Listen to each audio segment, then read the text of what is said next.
Hello everyone, welcome to Saguaro Farm. Today we're showing you how to set up a simple duck brooder for raising baby ducklings. Duck brooders are pretty simple. They consist of basically four main components: heat, bedding, food, and water. And we're going to walk you through all of those components. So follow along with us in the video now.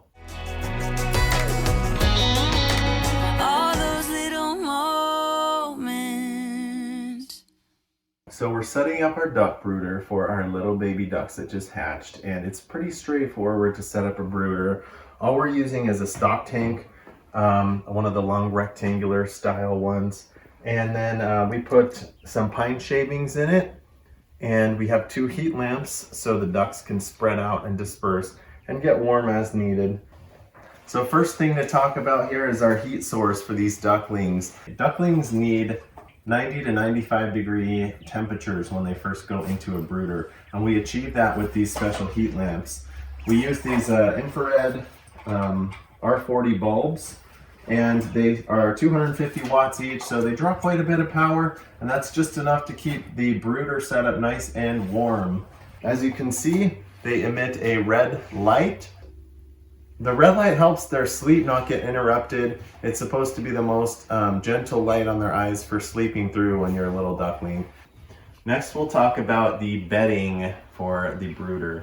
There's all different kinds of beddings you can use. Some people use like chopped up leaves. Others use even carpet and other odd things like that.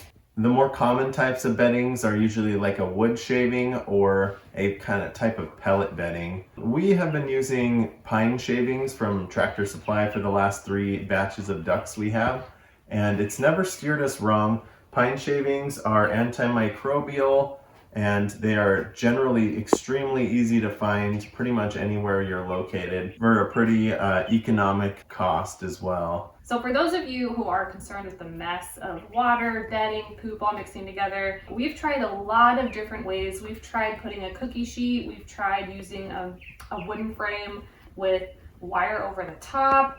There's no way around the mess, so just prepare for it. The best thing you can do is just constantly change out that bedding when needed. So we're going to cover their duck food. We are using a chick starter grower because it's more abundant and easy to find.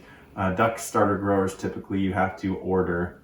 And the big difference between chicken starter grower and duck starter grower is just that duck starter grower has niacin supplemented into it.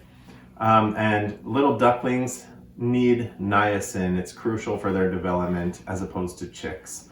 So when we use chick starter grower like we are here, we have to find a different way to supplement niacin into their diet. There's a couple different ways that we can do that.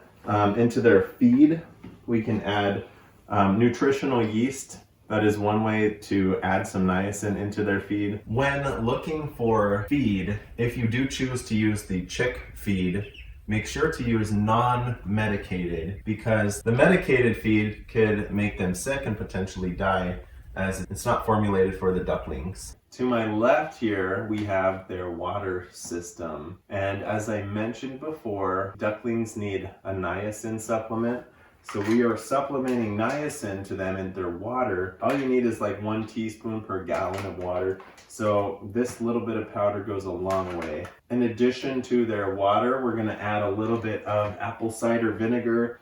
There's not a huge deal on the ratio. Just pour in a little capful into each water fill up. And this is to support the duckling's immune system. With those 2 supplements to their water, we're going to use these waterers in the beginning, these little waterers. You unscrew it, you fill it full of water, and then you add your niacin and apple cider vinegar. Leave a little bit of room at the top so you can mix it together and so that you can add those supplements. And then once you screw the lid back on and turn it back over, the mixed water comes out and the ducklings drink that. As the ducklings get older, in probably about 1 week, they're gonna get tremendously bigger than they are right when they hatch. And that means they also drink a lot more water. So we're going to upgrade their water to this 5-gallon waterer. Well, thank you guys for joining us on Saguaro Farm today. We hope you learned a bit about brooders. If you have any questions, go ahead and write those below. We love to answer any questions that we can. We're all about learning here, so go ahead, ask away, and we hope to hear from you guys. Thank you again. Bye. All those little moments. So, for those who are, he just pooped on me. It's warm. You're silly. That's what you get. Okay, let's continue. Okay.